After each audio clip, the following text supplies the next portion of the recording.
ideas que en resumen nos van a permitir hacer un análisis. Cuando pensábamos con Daniel el nombre o el título de la charla, hablábamos de resiliencia, ¿no? A mí me gustó la palabra resiliencia porque convengamos que Argentina venía a los tumbos, y viniendo a los tumbos apareció un agente exógeno como fue la pandemia, y eso, bueno, creo que definitivamente va a poner a prueba cuán resiliente es el sistema, ver de qué manera nos volvemos flexibles, innovadores, frente a una situación límite. El concepto de resiliencia creo que tiene en cuenta también no solamente esto de estar resistiendo, sino de ver de qué manera se toma como una oportunidad y se sale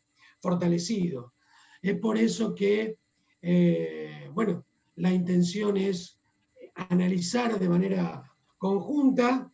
La pospandemia tendrá, por lo menos desde mi visión, desde mi punto de vista, la pospandemia tendrá un corto plazo, lo que va a pasar en el próximo verano, la próxima programación estacional, noviembre 20, abril 21, y seguramente tendrá otros aspectos que estarán más vinculados con el mediano y el largo plazo.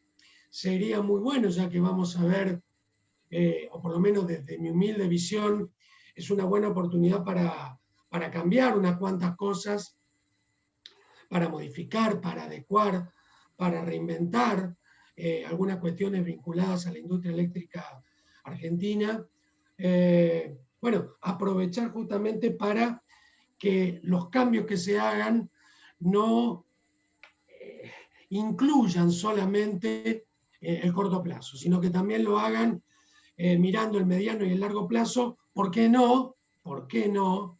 Si bien después lo vamos a comentar, las problemáticas van a ser distintas, ¿por qué no viendo lo que pasa en otros lugares del mundo con exactamente la misma industria, ¿no? Con la industria eléctrica, con el sector electroenergético, que me parece muy importante definir una agenda, más que una hoja de ruta. A mí me gustan más las agendas, después puedo explicarle por qué. Definir una agenda para el corto plazo, pero que esté orientada a buscar soluciones de fondo en el mediano y en el largo plazo.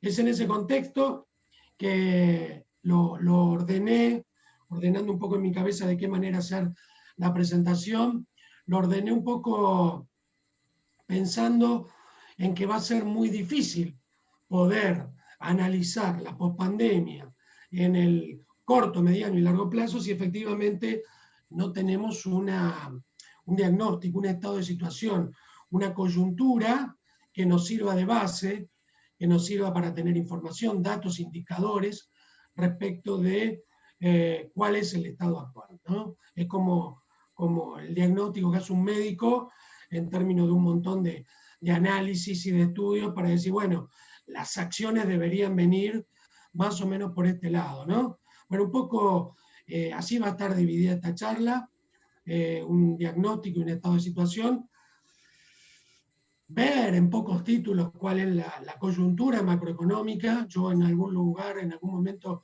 creo que está en la presentación, o lo pensé o lo puse, me pregunto si es posible que un sector, una industria trascendental como es la industria de la energía eléctrica pueda mantenerse abstraída del comportamiento macroeconómico de un país. La conclusión a la que voy a llegar muy rápidamente es que es absolutamente no, si el país tiene dificultades en sus indicadores macroeconómicos, y seguramente esto en mayor o menor medida se trasladará al sector eléctrico, al sector electroenergético, al sector energético en general y el eléctrico en particular.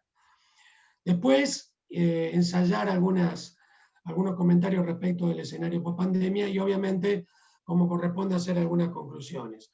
La información que decidí incorporar para el diagnóstico y la definición del estado de situación es una información clásica, ¿no? en algunos lugares o en algunos datos, tener algo más respecto de esta cuestión de ver para atrás las evoluciones.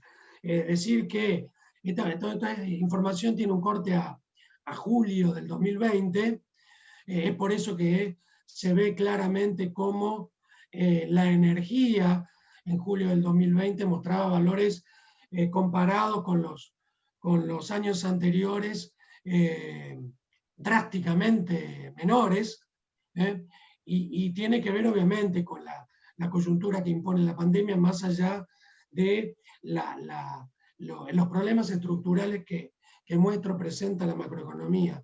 También pensaba, cuando repasaba esto, allá cuando arranqué metiéndome en el área de movimiento de energía por el 92, el pico máximo histórico era 9.000, 9.500 megavatios.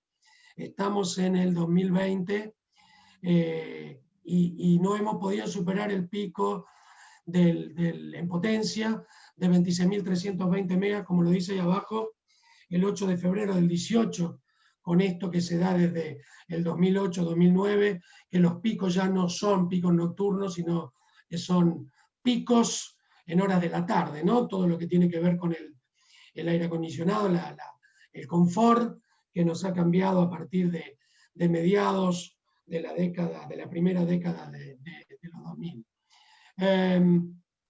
Vemos entonces lo que ha pasado con la potencia y con la energía. Hay un crecimiento natural de esta crónica de funcionamiento que claramente nos está diciendo que venimos evolucionando. Después lo vamos a correlacionar esto con, qué sé yo, indicadores como el Producto Bruto Interno de un país, y entonces va a aparecer la intensidad energética.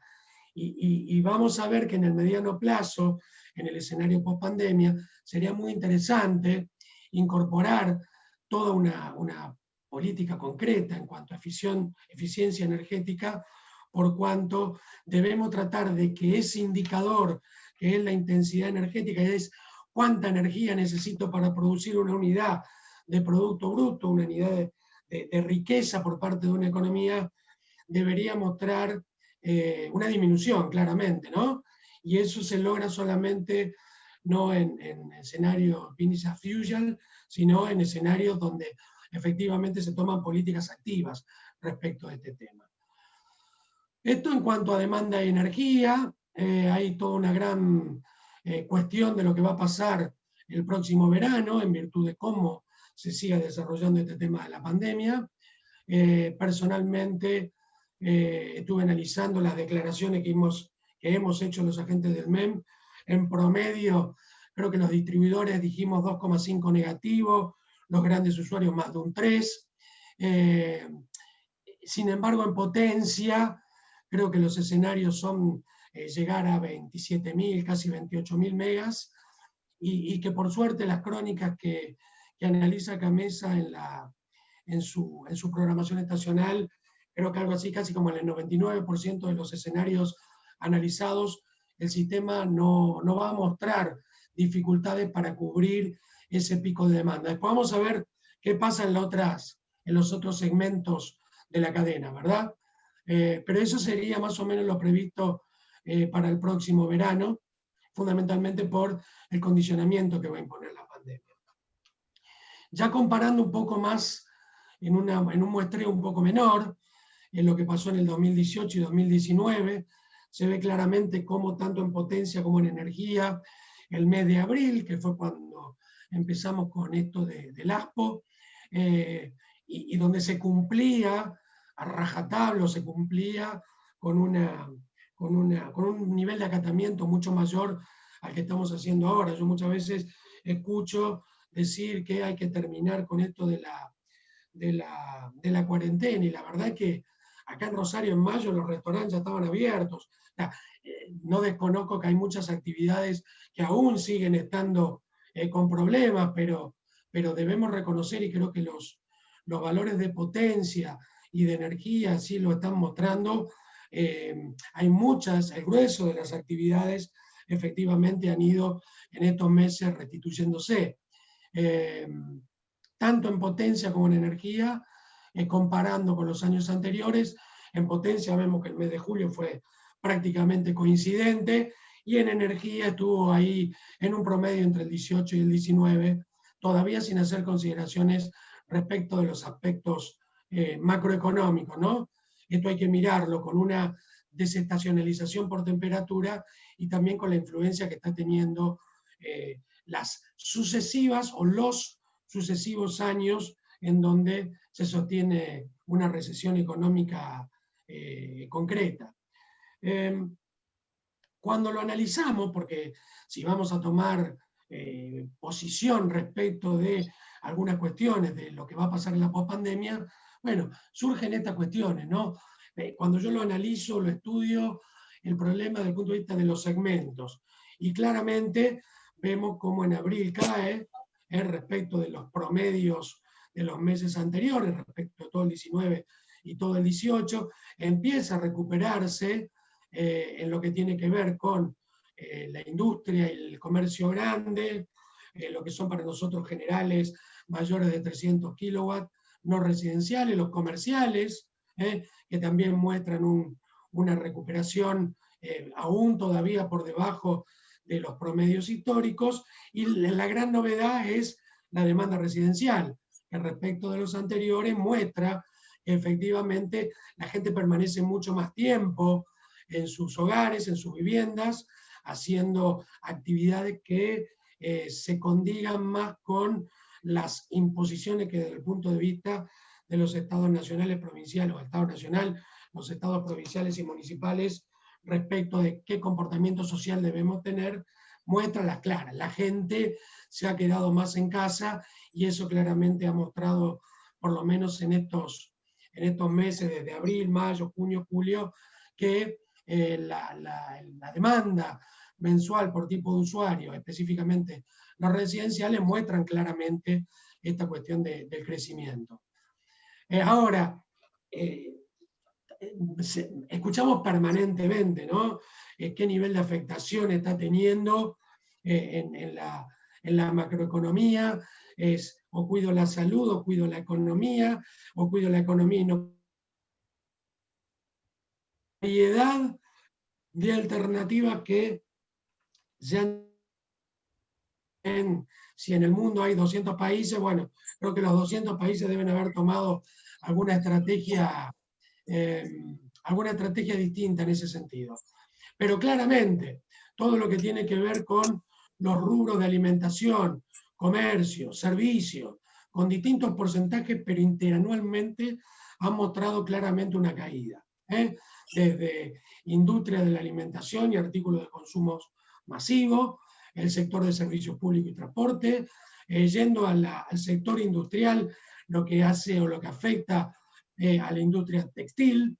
Creo que salvo lo que tiene que ver con la industria del cemento, en el segmento de la construcción, ha mostrado un mantenimiento prácticamente invariable en lo que hace a los valores interanuales, pero después todo lo que tiene que ver con actividades vinculadas a la extracción de hidrocarburos, de la misma manera con la industria minera, la maderera, la industria del papel.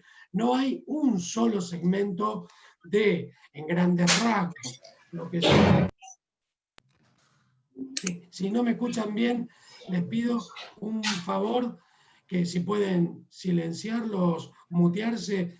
Yo escucho, no sé si el resto están escuchando también algunos ruidos, así que, bueno, continúo, simplemente para que tenga un poquito más de calidad el sonido.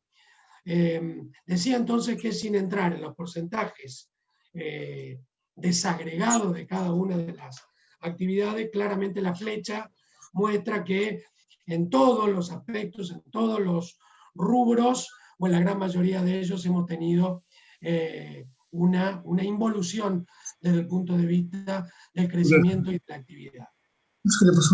Eso es lo que hace entonces a lo que tiene que ver con la demanda. Sí podemos decir que en el escenario esperado post pandemia, tanto con lo que es en temperatura como en precipitaciones, se esperan años en donde las temperaturas y las precipitaciones estén sensiblemente por encima de...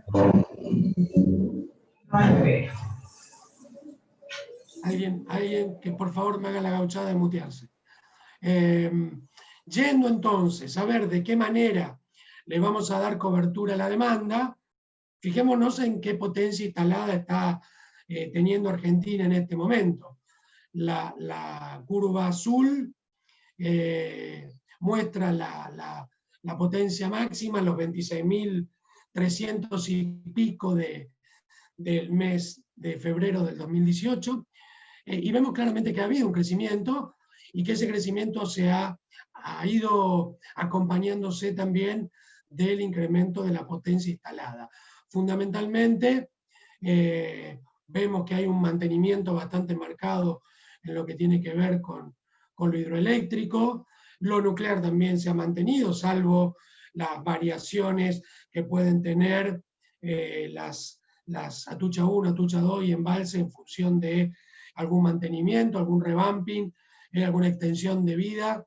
Después vemos los ciclos combinados, que efectivamente son los que constituyen una base muy importante. De la misma manera las turbinas de vapor, los grupos turbovapor, los grupos turbogas, los motores diésel, que se han ido achicando, pero fíjense que de manera intencional no nombré a las renovables, que son esta parte verde, a ver si puedo poner el puntero.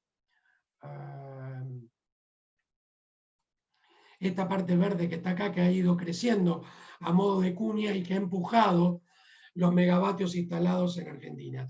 Que tengamos 40.000 megavatios no quiere decir que los chicos de Camesa usen esos 40.000 megavatios para cubrir demandas, incorporar reserva rotante operativa, RPF, RCF, sino que a todo esto hay que descontarle las indisponibilidades crónicas que tiene gran parte del parque térmico viejo, algunas indisponibilidades por restricciones en logística de combustible. O sea, claramente la próxima programación estacional muestra que hay margen para cubrir la demanda esperada, incluso sin la necesidad de hacer o echar mano de importación de energía. Así que desde el punto de vista de la potencia instalada, daría la sensación de cómo que venimos bien.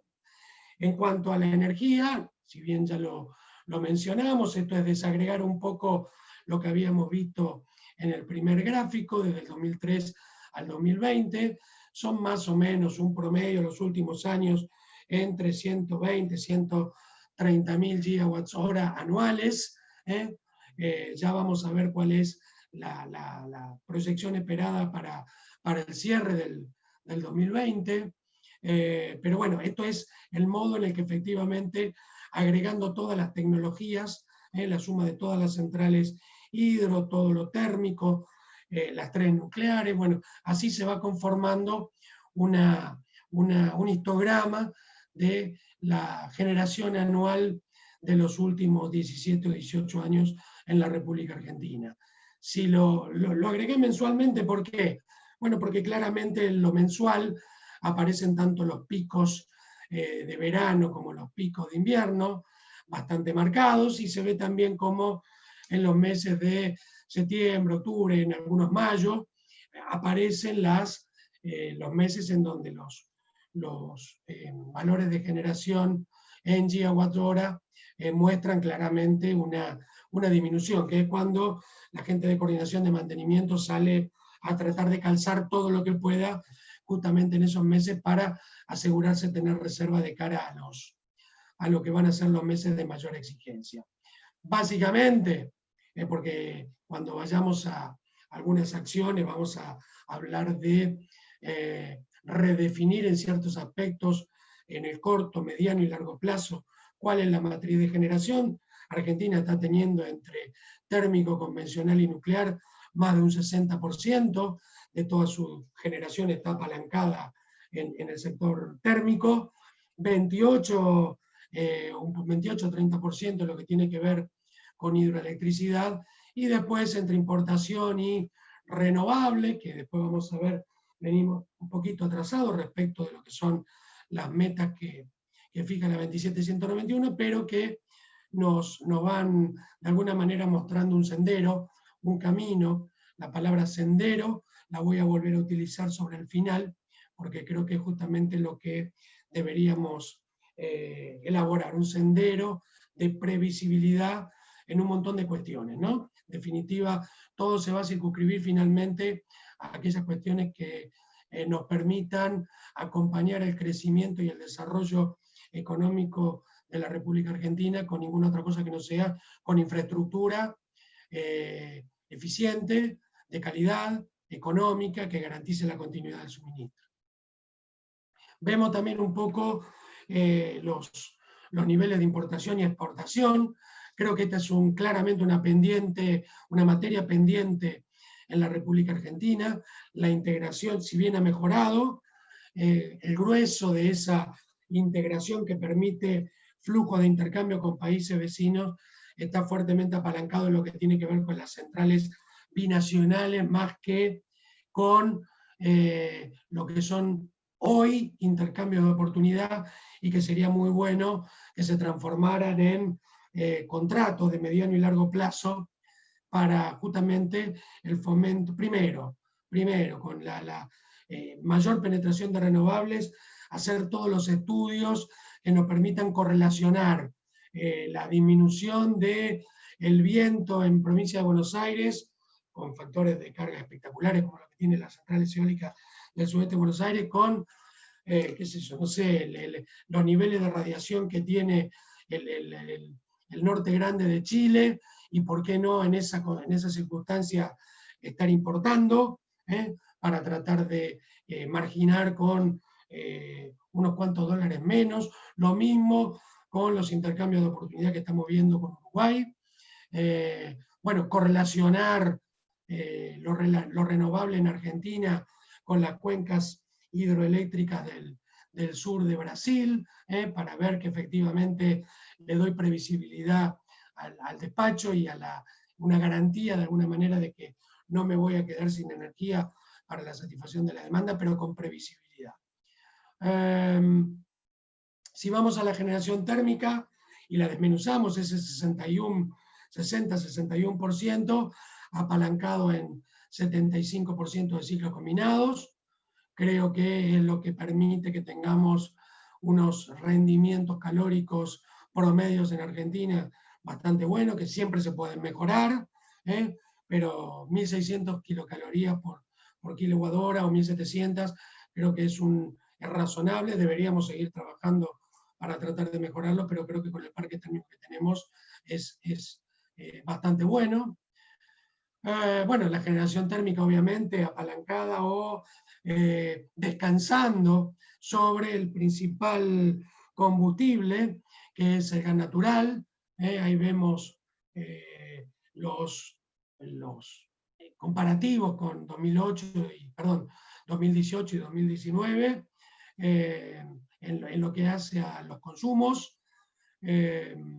Bueno, estamos con un gran desafío a partir de políticas o planes de incentivo que se están lanzando actualmente, como el Plan Gas 4, donde los precios de referencia, los precios sostén, van a estar alrededor de 3,4 dólares, si mal no recuerdo. Creo que lo vamos a abastecer con gas de Bolivia para la próxima programación estacional. Gas de Bolivia, 4,4 dólares, con los primeros 6 millones de BTU, una cosa así, y después el resto con gas local, con un 3,5 dólares el millón de BTU, si mal no recuerdo, da un promedio de 3 dólares y pico. Bueno, tratar de usar el menos carbón posible, en virtud de que solamente desde el punto de vista económico, si tenemos 3,3 dólares el millón de BTU, más de 6 dólares es el carbón. Creo que debe estar el triple respecto siempre del gas natural, 8 o 9 dólares el millón de BTU cuando estoy mirando el fuel oil, y debe estar en 11, 12 dólares el millón de BTU, poniéndolo en unidades que me permitan hacer comparaciones en el caso concreto del gasoil, ¿verdad? Así que Me parece que ese es un panorama para tener en cuenta. Es indispensable correlacionar íntimamente la producción de gas natural con la necesidad del parque térmico argentino. Pasar de verano, yo me ha tocado ver verano con 50, 55 millones de metros cúbicos disponibles para usina en un día, y en invierno ver 14 o 15 millones, y tal vez debe haber habido menos y yo no lo seguí de manera tan precisa, pero esa volatilidad debería tener de alguna manera también cierta previsibilidad al momento de diseñar el funcionamiento del mercado de gas, justamente para darle al parque térmico también una previsión importante. El otro gran segmento es la generación hidroeléctrica, también viendo la comparativa 18, 19 y 20, vemos claramente cómo en niveles energéticos están en julio estábamos aprovechando los 3.700, 3.600 gigawatt hora, desagregado aportando la cuenca del Comahue, casi 1.400, y así Salto Grande, Yacyretá y el resto de la suma de las centrales en cada una de las cuencas aportando lo suyo.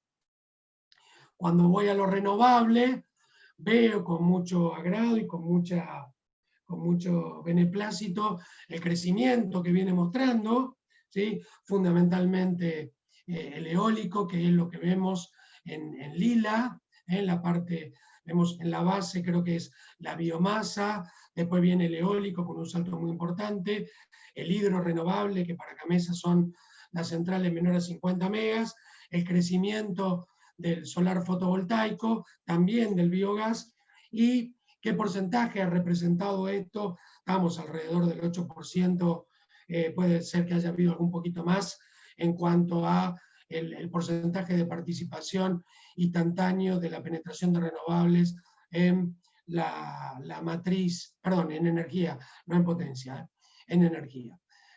Así que, bueno, este es un muy buen punto, más allá de lo que se puede ver en marzo y en abril, vemos claramente que según uno ve los proyectos de renovar, según ve lo que está previsto en Mater, van a entrar en la próxima programación estacional para el año que viene 1.000 megas eólicos, 800 fotovoltaicos, lo cual es bueno porque lo que hace, más allá de no ser un recurso firme, desplaza con alguna, si tengo, mejoro los pronósticos, si tengo alguna certeza con un mayor nivel de conocimiento en cuanto a la previsión de corto plazo, seguramente estas tecnologías van a desplazar algún combustible o gas o aquel combustible líquido que efectivamente esté siendo requerido en el sistema.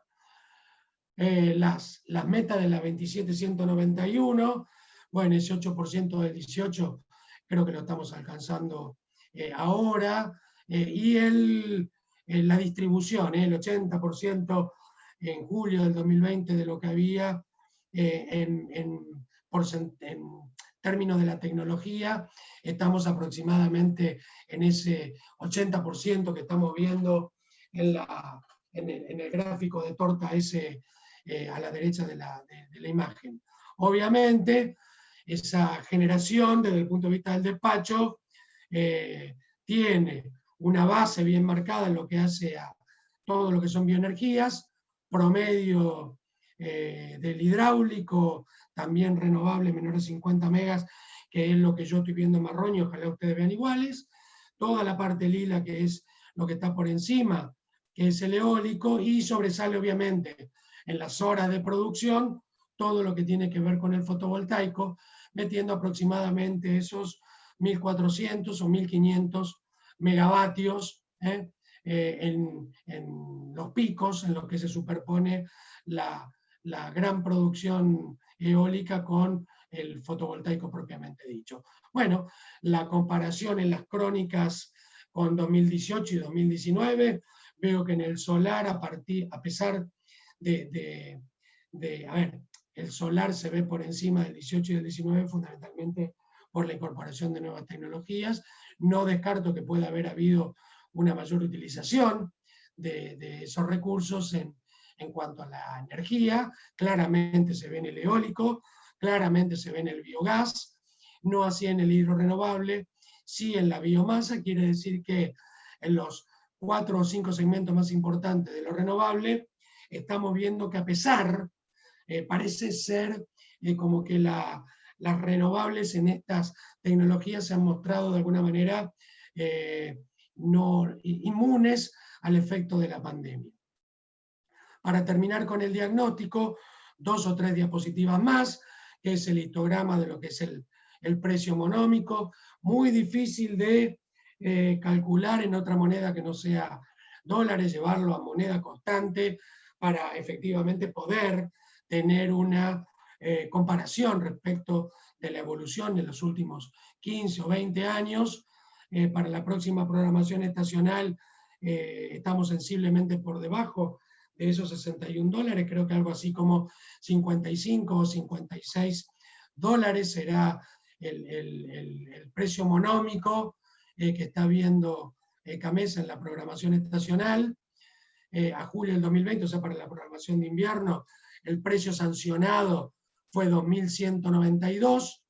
Entiendo que para noviembre del 20, abril del 21, va a estar alrededor de los 2.000 y pico de pesos por cada megavatio hora, con un monómico que también será sensiblemente menor, algo así creo que como 4.500 pesos. Entonces, para los no expertos, el monómico de alguna manera lo que representa es no solamente la energía, sino todos los sobrecostos por combustible, sobrecosto transitorio de despacho, todos los contratos de renovar, todo está metido ahí, y vemos efectivamente que hay una diferencia entre un monómico de 4.500 pesos, 4.600 pesos respecto de 2.000, 2.100 pesos, 2.200, que es el precio sancionado, por lo menos en el que impacta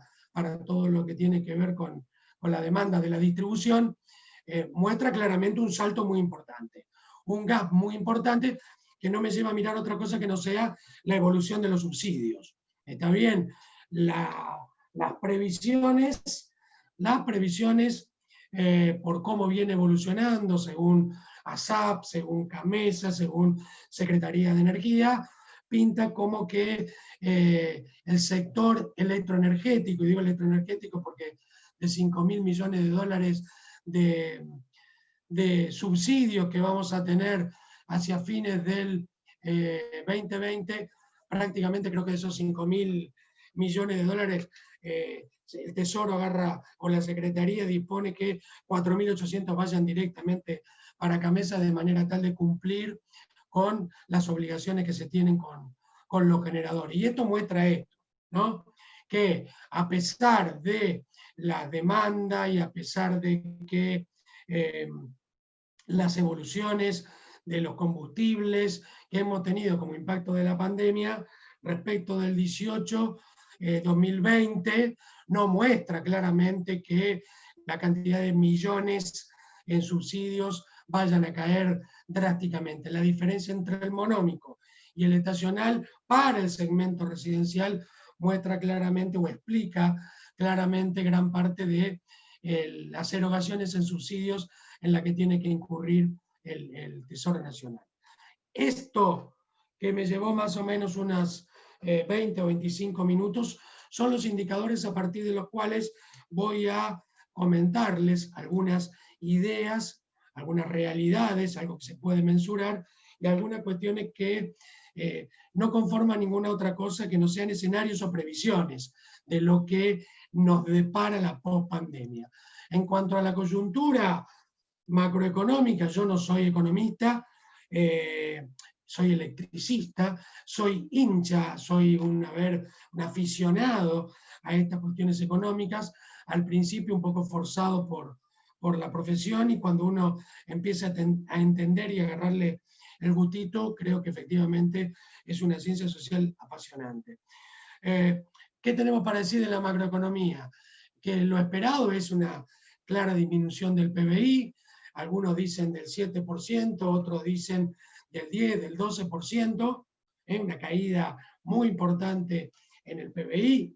Tengo menos PBI es porque efectivamente en el segmento de producción argentina claramente ha habido un menor consumo de energía, el PBI per cápita ha disminuido, hay una caída en las exportaciones, en lo que hace a productos electroenergéticos, hubo una caída de importaciones que por suerte fue mayor que la caída de las exportaciones, por lo que a pesar de toda esta coyuntura, la balanza comercial energética muestra algún superávit.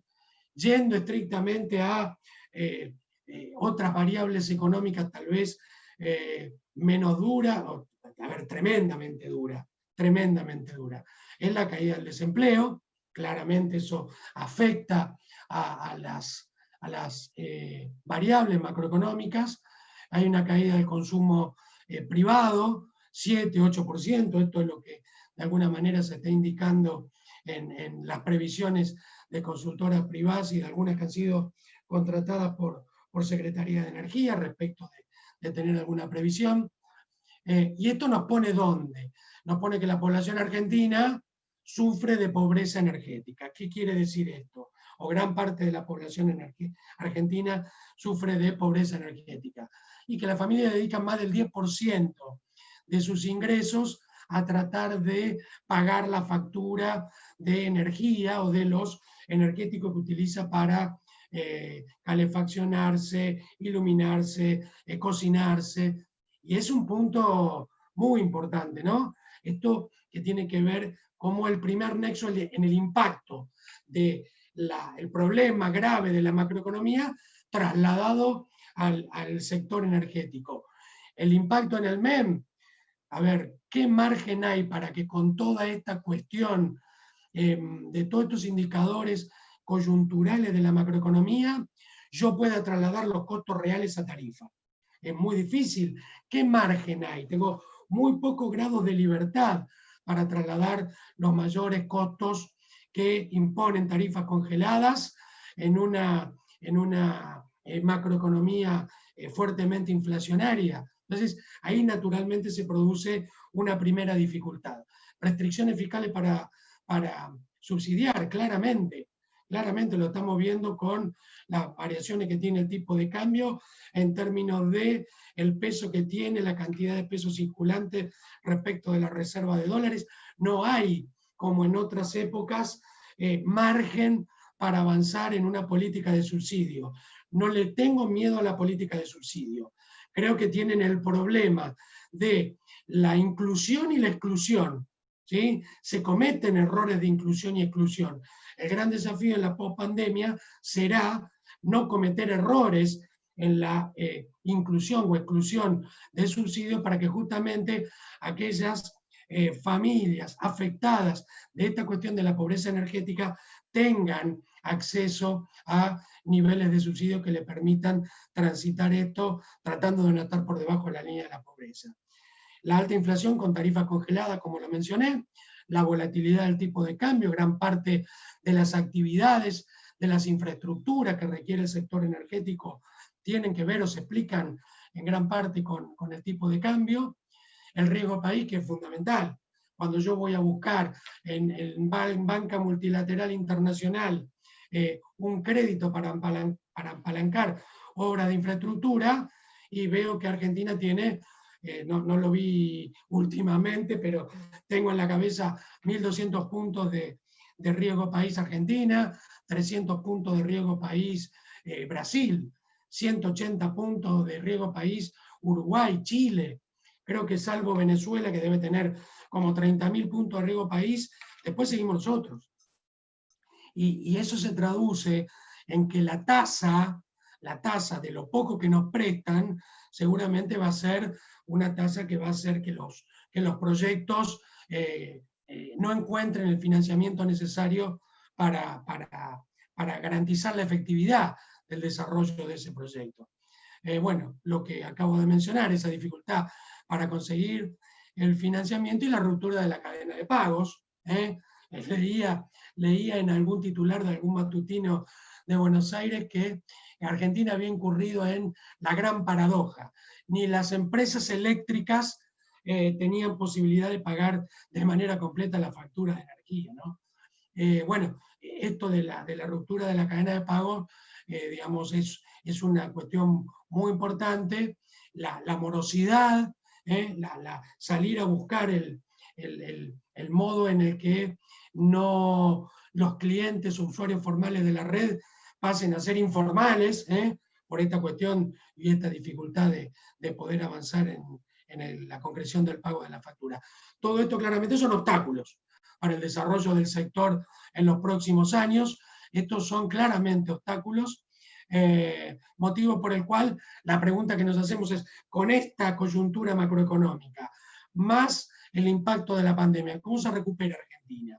¿Cómo financia toda aquella obra de infraestructura o de funcionamiento, el CAPEX y el OPEX que tiene la industria eléctrica argentina en el marco de semejante dificultad, ¿no? Lo que está inmerso el sector electroenergético, teniendo en cuenta la situación coyuntural de la República Argentina. Y es en ese contexto donde digo, bueno, analicemos qué es lo que puede pasar. Bueno, ¿qué es lo que puede pasar? Implica primero hacer algunos comentarios respecto de algunas particularidades que tiene el sector electroenergético.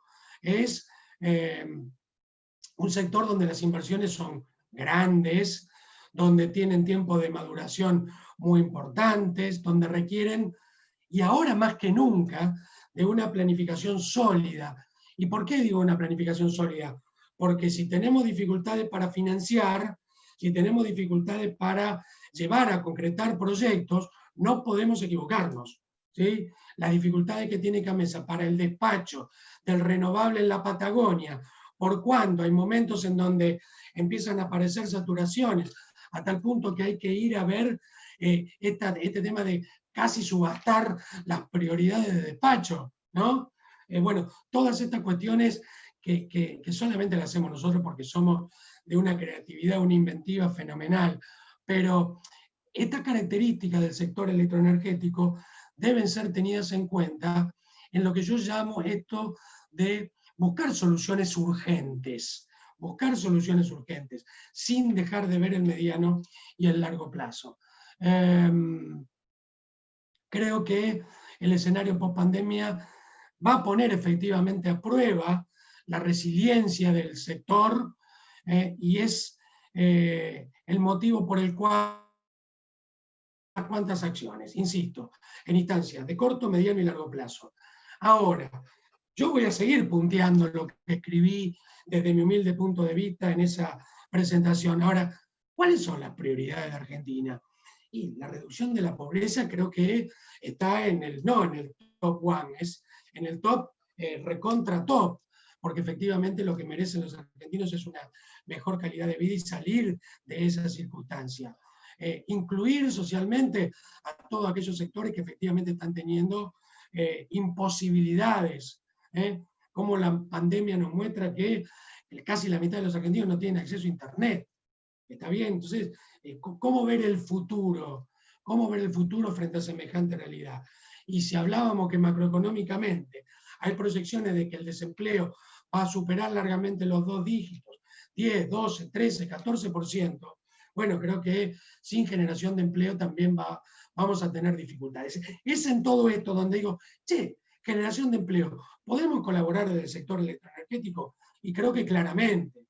En la inclusión social, y creo que claramente, y en la reducción de la pobreza de la misma manera. Hace falta un plan estratégico, serio, una agenda energética. A mí me gusta agenda, ahora está de moda el tema de la hoja de ruta.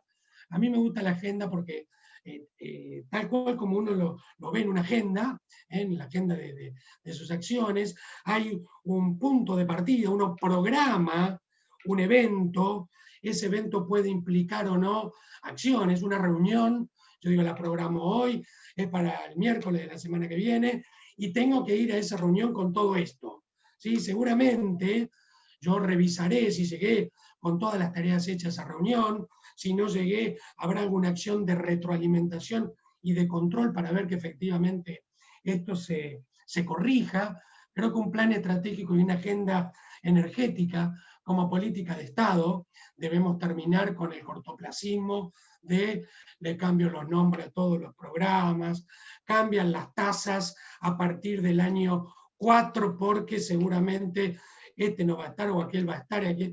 Estas cuestiones que, por ser, como mencioné en el slide anterior, una industria de características donde la maduración de los proyectos son de largo plazo, requiere naturalmente de políticas de largo plazo, políticas de Estado que incluyan el corto, el mediano y el largo plazo. Yo propongo un cambio en el marco regulatorio, haciendo eje en la transición energética, llámese gas natural. ¿Sí? Creo que el gas natural tiene claramente, o va a jugar claramente un rol muy importante, Para eso tenemos que apalancar proyectos, buscar financiamiento para ese CAPEX con financiamiento corporativo. Ese financiamiento corporativo no viene si no hay previsibilidad, y para tener previsibilidad yo necesito tener un marco regulatorio sostenible en el tiempo. Si quiero apalancar el CAPEX, no con el mecanismo de financiamiento corporativo, sino financiamiento de proyecto. Voy a financiar o voy a pagar o voy a respaldar ese proyecto con venta de energía. Si estamos permanentemente cambiando las reglas de juego a partir de las cuales se define el precio de la energía, vamos a estar en una situación bastante compleja. Por eso insisto en esto de la previsibilidad para la conformación de un sendero. A mí me gusta evaluar proyectos de inversión. Entonces digo, tengo que hacer un flujo de fondo, y para hacer ese flujo de fondo tengo los ingresos y los egresos. Para ver los ingresos, claramente necesito ver cuánto va a valer la energía, de acuerdo a las normas y de acuerdo a las reglas de juego, de acuerdo a un marco regulatorio que dé previsibilidad en el mediano y en el largo plazo. Ahora lo pongo en términos de la transición, y acá es donde empieza a jugar el mediano y largo plazo. Marcelo, si me estás hablando de que la prioridad es la reducción de la pobreza, dejate de hinchar con esto de la transición energética, de buscar tecnologías que no contaminen, de buscar tecnologías, no. Yo creo que tenemos la oportunidad de avanzar teniendo en cuenta justamente estas cuestiones que son las que de alguna manera nos van a permitir que ese marco regulatorio, que esa agenda, ese plan estratégico sea de alguna manera serio. Yo, porque soy hincha de la distribución, ¿no? Se viene la descarbonización de la economía, o sea, la electrificación de la economía, lo tengo con una regla mnemotécnica: descarbonización, descentralización, digitalización. Y cuando se escuchan estas palabras, dicen, este tipo está hablando de ciencia ficción, y compararlo con lo que dice abajo, reducir la pobreza. No, yo creo que efectivamente podemos llevar adelante acciones que nos permitan, justamente mirando estas cuestiones, que son las que están a la vuelta de la esquina, avanzar en la reducción de la pobreza, en la inclusión social, en la generación de empleo, pero teniendo en cuenta esto. Obviamente, con una política clara, esto va a ser gradual, esto no va a ser un salto, un escalón de 0 a 1, tiene que haber una rampa para que todas estas cuestiones se vayan implementando, pero creo que claramente deben formar parte de esta agenda, para lo cual lo que se propone es una reorganización. Y esa reorganización de la industria electroenergética, de alguna manera, yo soy muy eléctrico, no puedo dejar de llevar un orden mental para mí, ¿no? Lo que es la generación, lo que es el transporte, lo que es la distribución, y lo que en los últimos 15 años hemos incorporado ya en la instancia de grado. Yo cuando aprendí generación, transporte y distribución, nadie me hablaba de la demanda. Yo creo que la demanda juega un rol activo, fenomenal, ¿sí? Tanto desde el punto de vista de la autogestión de la demanda, como la eficiencia energética, todo lo que está por hacer en materia de eficiencia energética, lo que hace a la demanda. Por eso es que mi intención es, bueno, a ver, con ese orden que vos tenés mental, ¿qué hacemos con la generación? Y ahí hay una cuestión que es de fondo. Tenemos que tener una política respecto de qué es lo que vamos a hacer con los hidrocarburos, específicamente con el gas natural. definiendo al gas natural como un gas de transición, de manera tal de que si tengo que invertir, no sea en tecnologías que vayan hacia el carbón, qué sé yo. No, si el gas va a ser el combustible de la transición, bueno, veámoslo, analicémoslo. Creo que en alguna medida se está haciendo, un poco con miedo a tener que salir a importar gas natural en el próximo invierno. ¿Saben lo que significa importar gas natural, no? Que hasta que no está los dólares almacenados, los dólares depositados uno por uno, seguramente no va a haber ninguna posibilidad de que el barco de Alige empiece a traer gas hacia las regasificadoras.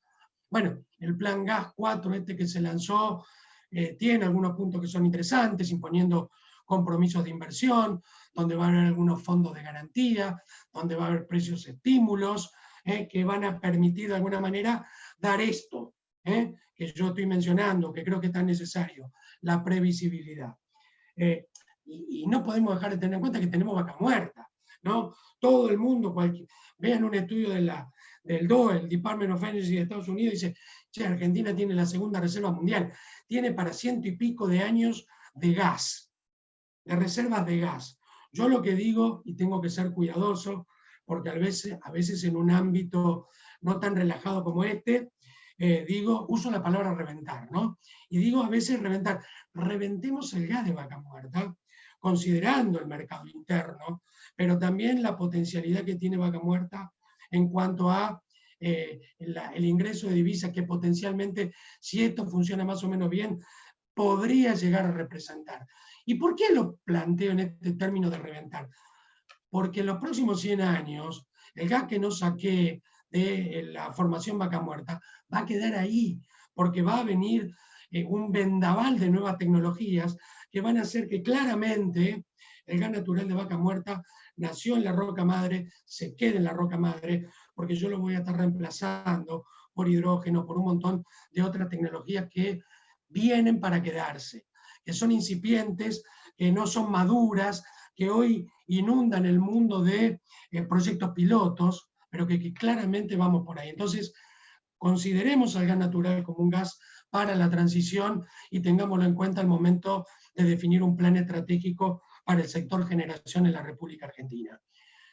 Un comentario breve, con el know-how que tiene Argentina en lo que hace a la industria nuclear, 60 o 70 años de trayectoria, primer país latinoamericano en tener central nuclear. A ver, me da la sensación de que eso no se puede desperdiciar. Yo analizaría claramente esta cuestión de tener un plan nuclear serio, incorporar la cuarta central nuclear, la quinta, obviamente. ¿Cómo se apalanca esto? La cantidad de miles de millones de dólares que son necesarias, y los tiempos, por eso es tan importante la coordinación, ¿no? Che, ¿cómo hago? ¿Puedo con una central nuclear resolver el problema de la estacional mayo-octubre del año que viene? Y seguramente no. Pero por eso tenemos que no perder de vista la visión de mediano plazo. En las renovables lo hemos visto en las diapositivas que yo les mostré, vienen creciendo fundamentalmente el fotovoltaico y el eólico. Argentina y el mundo vienen avanzando en lograr la gestionabilidad que estas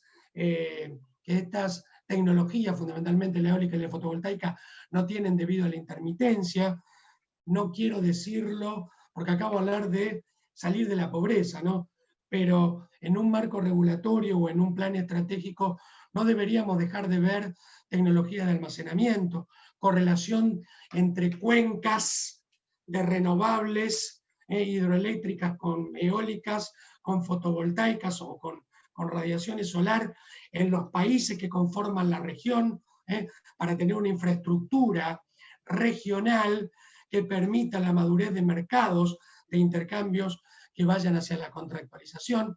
No me quiero olvidar de las bioenergías. A ver, el 90% del biocombustible que se produce en Argentina debe estar entre Puerto San Martín y Villa Constitución. El biogás, con el potencial que tenemos para la generación de biogás, el gran recuerdo que tengo de haber conocido el carrusel, el el tambo de Carrusel en Christoffersen, donde se produce biogás y donde se produce energía eléctrica a partir justamente de todo ese proceso. La generación distribuida. La generación distribuida nos está llevando por delante. El 16 de octubre el Poder Ejecutivo Provincial firmó un decreto que no me acuerdo, tengo miedo de decir el 1608 y estar errándole, donde hay un nuevo programa que estaría sustituyendo a prosumidores, sobre el cual no puedo expedirme hasta que no lo analice claramente, pero esto ya está instalado, es de ahora, es de corto plazo, ¿está? Todo esto ¿en qué marco? En el que si yo tengo que apalancar nuevos proyectos, la previsibilidad y la previsibilidad que necesitan los desarrolladores pueden llegar a tener un gran apoyo en lo que sería la contractualización, ¿sí? Esto es lo que yo digo, ¿cómo puede el sector eléctrico aportar a la generación de empleo? Bueno, que haya un mayor componente nacional en cada uno de los proyectos que se desarrollen en la República Argentina. Me parece que este conjunto de ideas que yo acabo de mencionar, solamente para el sector de generación, todavía no me fui al transporte ni a la distribución, creo que son puntos que en el corto y en el mediano plazo deben conformar nuestra estrategia de salida de la pandemia, con reglas claras, mirando un poquito más allá de lo que va a ser la generación, tener la vacuna para el primer semestre del año que viene, ojalá así sea.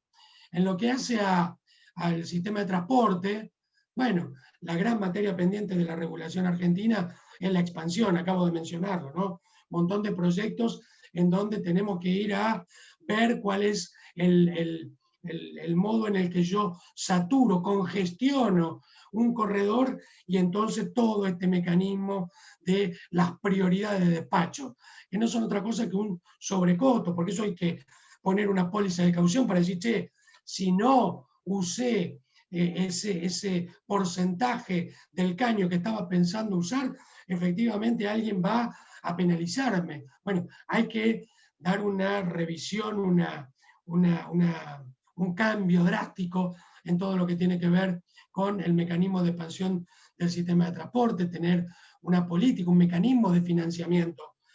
¿Será en función de la potencia? ¿Será con un mecanismo de estampillado? No sé, hay que buscarle la vuelta. Ahora, el mecanismo que venimos teniendo claramente muestra que quien termina poniendo en definitiva siempre la plata que no tiene es el Estado Nacional. La incorporación de automatismo de estabilización. Yo estoy viendo que el 16 de junio del 2019 pasaron algunas cosas que hacen que debamos replantear el comportamiento de la red de 500 kV, que es una red magnífica, que cuando yo la superpongo con Europa, arranco con San Juancito casi en Kiev y termino con Santa Cruz 1, con La Esperanza ya por Lisboa. Entonces hay que gestionar todo eso. Esa gestión necesita claramente la incorporación de tecnología digital, hay que digitalizar subestaciones, debe ser incluido en los proyectos, por lo tanto hay toda una cuestión vinculada a la economía del conocimiento, vinculado a esta era de la digitalización que efectivamente también debe ser tenida en cuenta. Respecto del transporte, y me quedo acá porque digo, yo no sé cuánto más desde el punto de vista del impacto ambiental y el rechazo social hacia las megacentrales van a permitir tener justamente este tipo de mega emprendimientos que requieran un mayor desarrollo del sistema de 500 kV. Digo que si el mundo va hacia la generación distribuida, nosotros no perdamos tiempo e incluyámoslo en nuestra hoja de ruta, en nuestra agenda, que me gusta un poquito más. Voy terminando, se lo juro. Lo que hace a distribución, bueno, creo que de todos los segmentos de la cadena el que más va a variar, el que más va a cambiar es el segmento de la distribución, porque la generación cambia la tecnología, me ayorno, voy a tener un mejor rendimiento, menos kilocalorías por kilowatt hora. y los generadores siempre están persiguiendo justamente esa mayor eficiencia. El transporte, bueno, acabo de mencionarlo ahora, con un cliente 2.0, donde los clientes son infieles, donde se quejan, donde tienen redes sociales que claramente vuelcan en ellas, lo veo con mis hijos, ¿no? Cosa que yo creo que nunca anoté nada en un libro de quejas. Ellos viven permanentemente clasificando con 3 estrellas, con 4 estrellas, piden una pizza y lo hacen. Ha cambiado el perfil de la demanda y es el distribuidor el que está directamente vinculado con la demanda. Razón por la cual, entiendo yo, tiene que haber un cambio de paradigma vinculado fundamentalmente a esta cuestión de cómo la distribución se vincula con este nuevo actor. Es indispensable un nuevo marco regulatorio, total y absolutamente nuevo. Hay que redefinir las funciones de la distribución. Yo creo que hoy la distribución es o se va a transformar en un nuevo modelo de negocio, es una plataforma de servicios, ¿sí? De la cual la distribuidora no puede estar ajena, tiene que salir a comercializar esos servicios.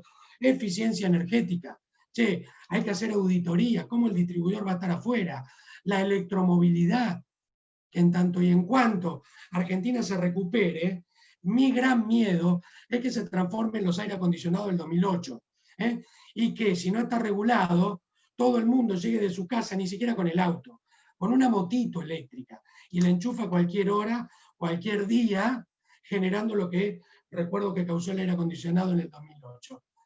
La generación distribuida, los recursos eléctricos distribuidos, el almacenamiento de energía, el paradigma de las microredes.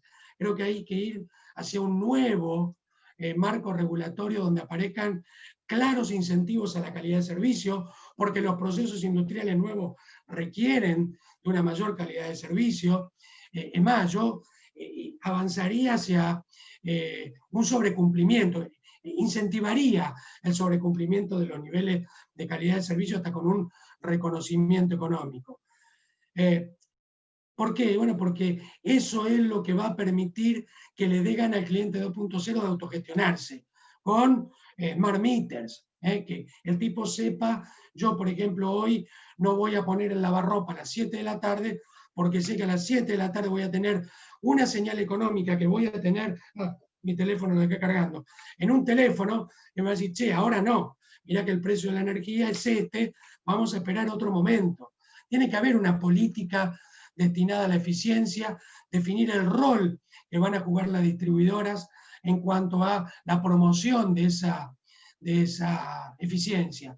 Y definitivamente, insisto, tengo mi corazoncito metido en la distribución, una remuneración acorde. Que el nuevo marco que incluya todas estas cuestiones garantice una remuneración que, aclaro, debe ser sustentable, tanto para los usuarios como para los clientes, necesariamente. Por eso mencioné, o hice la mención que hice respecto de respecto del tema de los subsidios, ¿no? La inclusión y la exclusión en el tema de los subsidios. Finalmente, para no aburrirlos, porque como siempre me paso, compartir 3 conclusiones que suenan más a frase hecha que a otra cuestión.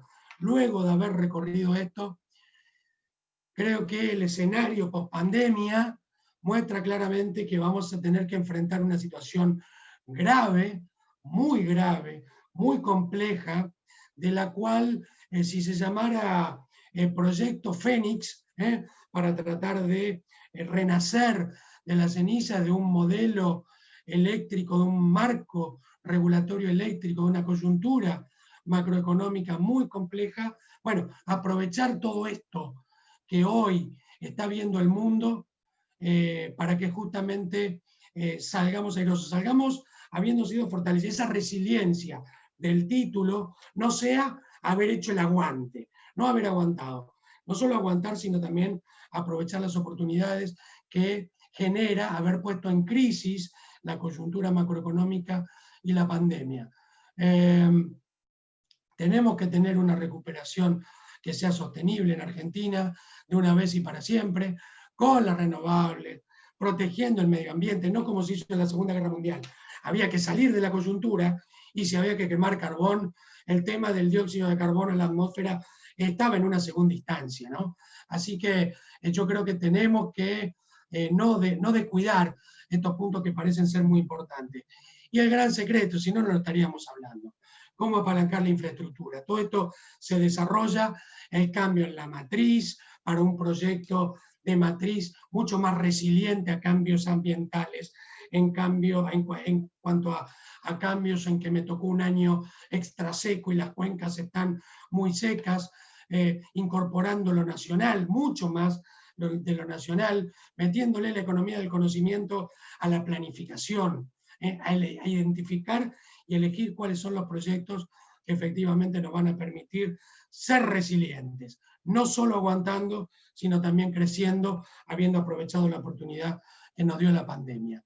Como siempre pido disculpas por aburrirlos, por haber hecho esto.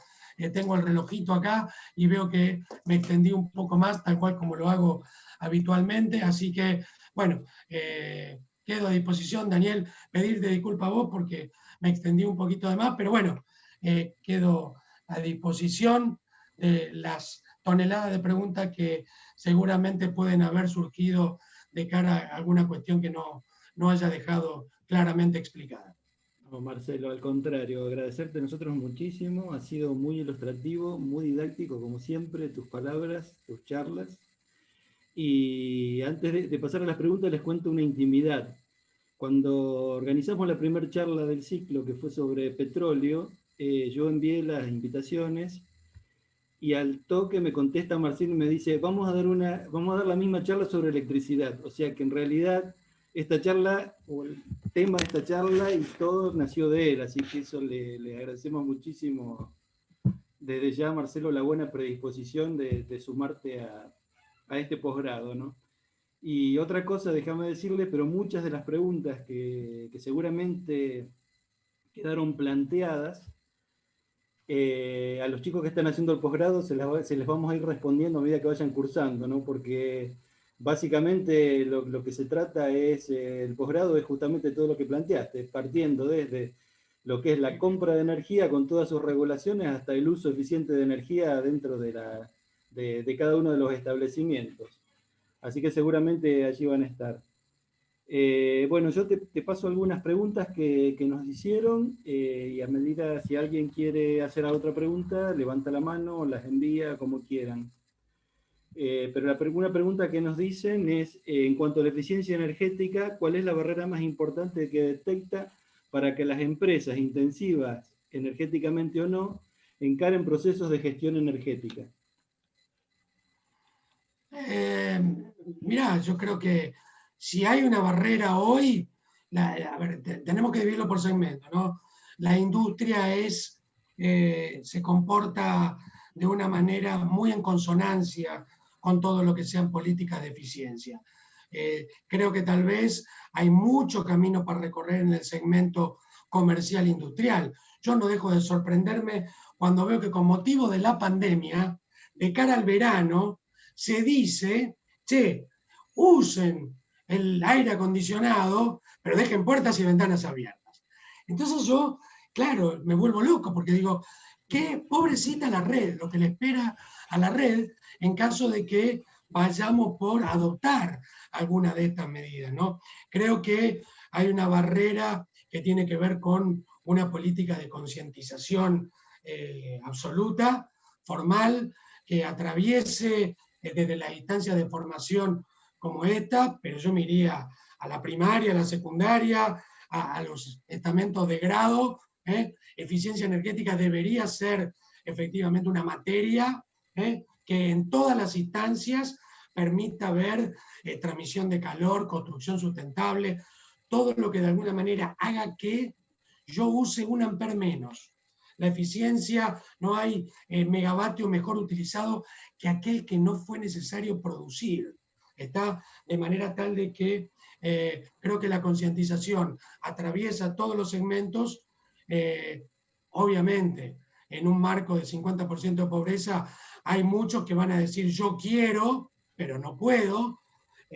Tengo muchos ejemplos en la provincia de Santa Fe donde el solo hecho de la migración de una iluminación clásica y convencional con lámparas de carga gaseosa a LED ha generado ahorros muy importantes que se han visto reflejados concretamente en las tarifas, así que creo que sí, que potenciar todo lo que tenga que ver con las auditorías energéticas, saber cuánto gas, cuánta leña, cuánta biomasa, cuánta electricidad, creo que, digamos, considerando todas estas cuestiones, esa barrera de entrada hacia el mundo de la eficiencia energética debería estar solucionada, Daniel.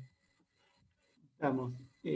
Por acá, Lisandro nos envía un comentario que dice: en INCAPE tenemos proyectos de biohidrógeno con planta piloto de por medio, a partir de glicerol subproducto de la industria de biodiesel, con diferentes usos. Uno de ellos es generar energía eléctrica. Energía, bioeconomía, economía y circular. A modo de comentario. Gracias, Lisandro. Otra pregunta. Dice que en función de las declaraciones del secretario de Energía sobre la aplicación de cortes en distribución para este verano, ¿cómo se espera que sea el desempeño de la EPE en este tema? Si vamos a dejar los aire acondicionados prendidos y puerta ventana abierta, vamos a estar en problemas, claramente. Pero no va a ser Santa Fe. Te puedo asegurar que van a ser todas las distribuidoras, absolutamente todas. No, a ver, hay que ser responsable. Yo creo que todo lo que mencioné o lo que intenté mencionar respecto al segmento de distribución, yo soy un hincha fanático de resumir el desempeño que tiene que tener la actividad en 3 patas: calidad, continuidad y una tercera pata que es la innovación, estar innovando permanentemente en los procesos internos para lograr eficiencias de escala dentro del funcionamiento de las distribuidoras. Históricamente, en Santa Fe, en Argentina, todo el sector de la distribución, bien en términos generales, para que nadie se ponga susceptible, en términos generales, siempre corremos medio de atrás con la infraestructura, ¿no? Siempre venimos un poquito atrasados. Siempre los planes de obra son para tratar de contemplar el crecimiento vegetativo de la demanda y siempre vamos dejando un poco de lado aquello que sea reemplazo por obsolescencia. No digo descartarlo, a veces digo que se va achicando el presupuesto para eso. En términos generales, creo que este verano, si no pasa un verano tórrido, qué sé yo, con una sobretemperatura total y absolutamente extraordinaria, junto con la gente metida en su casa, sin haberse ido de vacaciones, con mucho mal humor, y seguramente algún problema va a haber, ¿no? Problema va a haber. Pero están activadas, yo puedo hablar por lo que yo conozco, compartir con mis colegas en el ámbito de la Asociación de Distribuidores, todos los cañones están puestos un plan de acción que efectivamente mitigue cualquier problema extraordinario que pueda producirse durante el verano. Nosotros no estamos esperando bajo ningún punto de vista grandes apagones y cuestiones puntuales como las que se dan habitualmente cuando aparecen situaciones de sobredemanda, sobretemperatura, lo que nosotros llamamos tormenta seca. 4 días seguidos, con mínima de 26 grados, agarrate Catalina. Al cuarto, quinto día, y empiezan a aparecer los problemas. No se termina el ciclo de enfriamiento, de refrigeración, y eso, digamos, se paga. Eso se paga, indefectiblemente se paga. Bien, otra pregunta dice: ¿qué opinión tiene sobre los resultados hasta el momento del Plan Nacional de Eficiencia Energética que está financiado por la Unión Europea? Lo conozco, digamos, en términos conceptuales o en forma general. No tengo información como para decirte, che, el avance del proyecto de eficiencia financiado por la Unión Europea puede calificarse bueno, malo, regular. En términos de este indicador, me excede porque no conozco el indicador. Daniel, con mucho gusto puedo preguntar, consultar y transmitir la respuesta, pero la verdad que me abstengo porque no lo conozco con el detalle con el que me gustaría para poder responder. Otra pregunta es sobre de generación distribuida, ¿cuál es el estado y cuál es el futuro que vos ves en ese sentido? A ver, quienes hemos tenido la suerte de viajar un poquitito así, y te bajaste del aeropuerto de Frankfurt y te fuiste a Stuttgart, entendés por qué de los 60.000 megavatios que tiene de demanda Alemania, 30.000 son distribuidos. Les importa 3 cominos si en un techo a 2 aguas el hemisferio sur está allá, el hemisferio norte está allá. Tapizaron los techos de paneles fotovoltaicos y eso ha hecho que la penetración lo complique al operador del sistema, no les cuento cómo, porque Alemania es la provincia de Buenos Aires. Entonces, cuando viene un frente nuboso y te cubrió la mitad de Alemania, al operador no le alcanzan las manos para ver de dónde saca reactivo que compense los vaivenes de las tensiones. Creo que ha venido para quedarse, creo que es un nuevo paradigma y que efectivamente hay que avanzar en la generación distribuida, en los programas de generación distribuida desde el punto de vista técnico, porque es fenomenal que yo pueda autoproducirme mi energía. Bueno, me da esta cuestión de esto que se usa tanto, el paradigma de la libertad y que me dejen salir y hacer. Bueno, acá es el paradigma de que yo me produzca mi propia energía, me la gestione yo y después dependo en una segunda instancia del servicio de la distribuidora. Creo que hay que avanzar sin perjudicar a la distribuidora, porque hay algunos mecanismos de retribución o de incentivo para el fomento de la generación distribuida que te pone, vamos a ir por un net metering, vamos a tener problemas, desde mi humilde punto de vista, ¿no? Desde mi humilde punto de vista. Ya lo vivió Alemania, lo vivió Inglaterra, lo vivió España. Por eso a mí me da la sensación que lo vamos a ver en el dictado de la cátedra de gestión, perdón, de comercialización. Yo soy, y lo puedo demostrar con una ecuación, mucho más hincha del net billing que del net metering. Pero bueno, la respuesta en términos conceptuales es que hay que avanzar en la generación distribuida indudablemente. Adrián Bonivardi, ¿querías hacer una pregunta? Y yo no tengo ganas de escribir, estoy escribiendo todo el día, después de las 6 de la tarde ya no escribo más, hablo. Escúchame, Marcelo. No, mira, yo tomé tres palabras que vos, sobre las cuales hiciste hincapié, que son digitalización, distribución y planificación, ¿sí? Entonces, ahí, en función de alguna experiencia que yo he tenido en el ámbito mío, digamos, el ámbito educativo, uno de los problemas que yo veo que generalmente uno se encuentra es esto que vos decís, bueno, esto en realidad es 2.0, y cuando hablamos de 4.0 es como que estamos en realidad muy lejos, ¿sí? Entonces, la pregunta mía es que para la idea que vos tenés, y vamos a suponer que de alguna manera las autoridades nacionales, provinciales y demás, digámoslo así, hay que ponerle esfuerzo en distribución, en digitalización, y sigan tu consejo. ¿Tenemos los profesionales que serían capaces de llevar adelante eso? ¿Qué tipo de profesionales serían? Bueno, claramente, ¿no? Claramente, cuando yo me refería a la economía del conocimiento, cuando uso la palabra innovación, y me estoy refiriendo a que actividades tal vez como esta, en donde uno pueda plantear, les aclaro que nada de esto que yo pueda haber dicho, planteado, es una ocurrencia mía, ¿no? O sea, hay infinidad de organizaciones a nivel mundial que se dedican a esto. Métanse no sé, en el OLADE, en CASIER, o en la CIER, en la Agencia Internacional de Energía, en IRENA, donde quieran, ¿sí? Y claramente vos te das cuenta que entramos en un embudo. Cada cosa que querés proponer como mejora, como innovación, la palabra, ¿sabe cuál es, Adrián? Flexibilidad. Hoy lo que necesitan los sistemas son flexibilidad. Y para ser flexibles necesitamos digitalizar, porque de la mano de la digitalización viene la data, los datos, ¿sí? Y de la mano de los datos, la famosa Big Data, viene el Analytics. ¿Cómo transformo todos esos datos en información y para qué la uso? Entonces, no, siempre digo lo mismo, no pequemos en digitalizo para tener datos. Y después resulta que mueren en un Excel que nadie analiza, que nadie usa. No, creo que la ingeniería de datos hoy es una base. Creo que desde el punto de vista de la digitalización hay mucho camino para recorrer en la formación de profesionales en la República Argentina.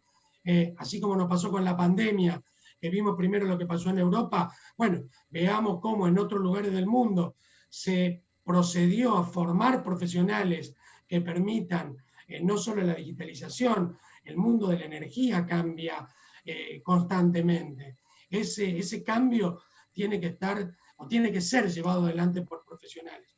Así que evidentemente, sin lugar a dudas, hay que avanzar en la formación más dura. Daniel me contaba que tenemos una psicóloga cursando la carrera de gestión de la energía, así que bueno, así se empieza, ¿no? Tratando de llegar a lugares donde parece impensado, con algo tan duro, como es adaptar las redes a llevarlas. Yo siempre trato de aclarar, esto no estoy hablando de una escala, no estoy hablando de tener señales, ¿sí? Estoy hablando de cambiar el paradigma. No quiero una operación correctiva. El operador dice, uy, me salió una alarma porque el tráfico llegó al 90%. No, yo quiero que el tráfico llegue al 100%. Si las partes por millón de acetileno que tiene el aceite o los gases disueltos en aceite en ese transformador, me están llegando a través de un sensor que transformó una señal en digital y que la tengo yo en un sistema y que puede ser analizada.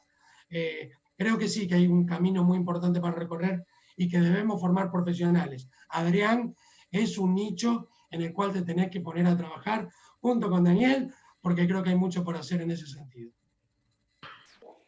Bueno. Gracias, Marcelo. Una pregunta.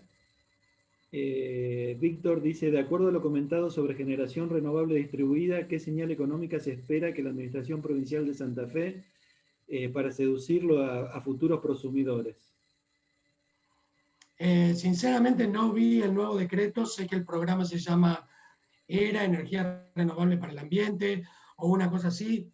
He estado un poco desbordado con el trabajo y no he tenido... Va a parecer como que yo lo digo, ay, qué justo, qué casualidad. Mañana a las 10 de la mañana tengo una reunión con gente que depende, mi gerencia, del tema renovable, para ver la diferencia con el actual, con el anterior plan, qué diferencia desde el punto de vista técnico, económico, incentivo, regulatorio, tiene esto de cara al futuro, y el incentivo personalmente, más allá de que hay una cuestión que puede tomarse como altruista, ¿no? Pero creo que el incentivo es siempre económico. Cuanto menos tiempo yo tarde en amortizar la inversión, si yo tardo en amortizar la inversión, la vida útil de mis paneles son 25 años y lo amortizo en 5, y sé que tengo 20 años de beneficio, y seguramente mejor incentivo que ese va a ser difícil encontrar. Bien, gracias Marcelo. Y una última pregunta que tengo anotada, dice si el nuevo marco regulatorio debe incluir tarifas horarias también para los consumidores domiciliarios. A mí me encantaría, a mí me encantaría. A mí me encantaría porque es el primer paso a la gestión, a la autogestión absolutamente en todos los segmentos. Sí, yo sueño con, tengo 54, ya estoy medio veterano, pero sueño con en mi teléfono ver pico, valle, reto, pico, fuera de pico, por lo menos esta cuestión de potencia y energía, porque es la clave, es la clave. Digamos, cuando esto pega en el bolsillo, y yo veo que hay eficiencia por hacer, que puedo utilizar eso para otras actividades, energía, dinero, que hoy estoy enfocando en cubrir esta necesidad, lo puedo distraer para otra. Y a ver, yo creo que con la facilidad que tienen los chicos ahora, con las nuevas generaciones, va a ser muy, muy provechoso, se va a recontra aprovechar. Así que sí, digamos, hay que trabajar largo y tendido. Piensen que hoy tenemos, por instrucciones de la Secretaría de Energía, que Camesa me vende para el residencial, para el general menor a 300, para el general mayor de 300, el GUMA y el GUME que no tienen subsidio y que van a pagar los 4.000 y pico de mangos que realmente cuesta, mientras que en promedio el distribuidor en su precio estacional, lo que va a vender al residencial, le va a permitir cubrir al operador el 50 y pico % del costo real. Entonces eso no es sustentable. No es sustentable. Si esta discriminación ayuda a la eficiencia y da lugar a señales que permitan sostenibilidad o sustentabilidad para el funcionamiento de la industria, la respuesta es sí. Creo que el marco regulatorio debería, como a mí me gusta, ¿no? Un sendero. Nada se cambia de un día para otro. Creo que si hay un sendero, en el 2021 así, en el 2022 así, yo rescato alguna política que hubo en otra época en cuanto a había un rumbo de cómo salir del subsidio. La macroeconomía se lo llevó puesto, porque cuando estábamos al 70% de cubrir, vino una devaluación y volvimos al 40%. Entonces, bueno, es muy complejo, muy complejo. La conclusión sería, sí, yo lo quiero, soy hincha de incluir alguna clausulita en el nuevo marco regulatorio que dé una señal a esto, así como mencioné el sobrecumplimiento en los estándares de calidad, SAID y SAIFI, yo quiero sobrecumplir, creo que es necesario, es total y absolutamente necesario para que efectivamente de una vez por todas el mercado eléctrico deje de tener vaivenes o ciclos que imiten los vaivenes o ciclos que tiene la macroeconomía argentina. Apareció una nueva pregunta, Marcelo. Dice, usted habló de un posible resurgimiento energético como el que pasó en 2008. ¿Cómo cree que se van a comportar las redes en el futuro, habiéndose cortado la cadena de inversiones por la pandemia y por el contexto general del país? Sí, yo no hablé de un resurgimiento. Dije que en el 2008 el aire acondicionado nos agarró con la guardia baja. De golpe y porrazo la gente salió a comprar aire acondicionado chinos con el etiquetado, no sé, Z no hay, pero por ahí anda, por ahí abajo, con ese etiquetado de golpe y porrazo, y lo digo con el total y absoluto máximo respeto.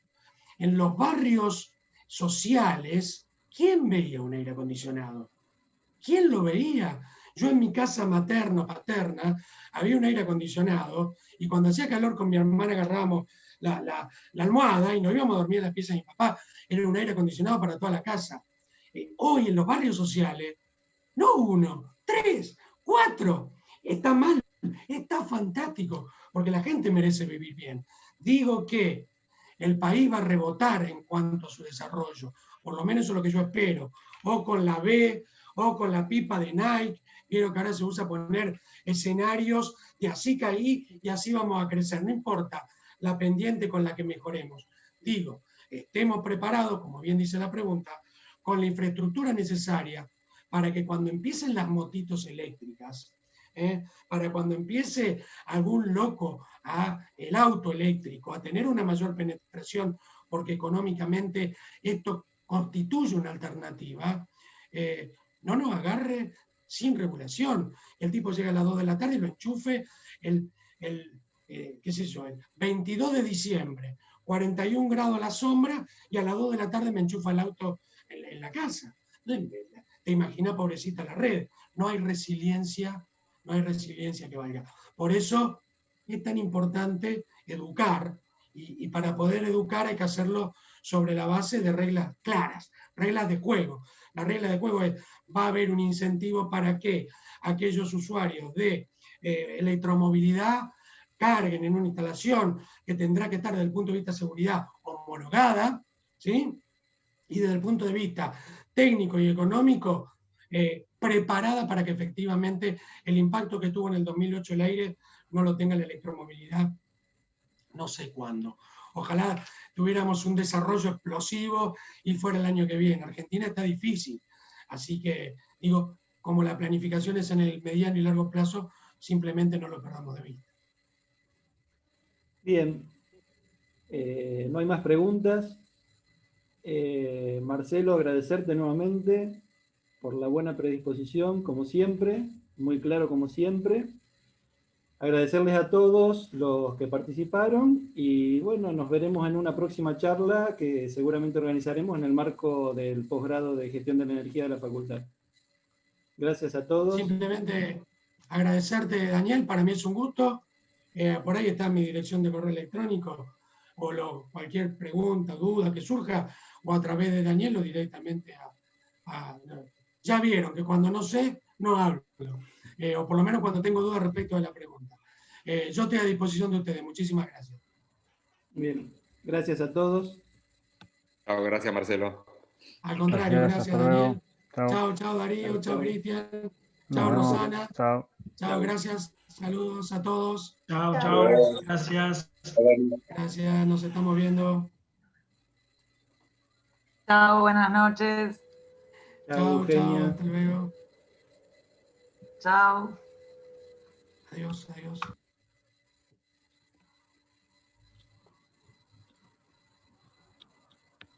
Salgo, Daniel. Dale, chao Marcelo. Gracias de nuevo. Nos vemos, nos vemos. Nos vemos. Chau, chau.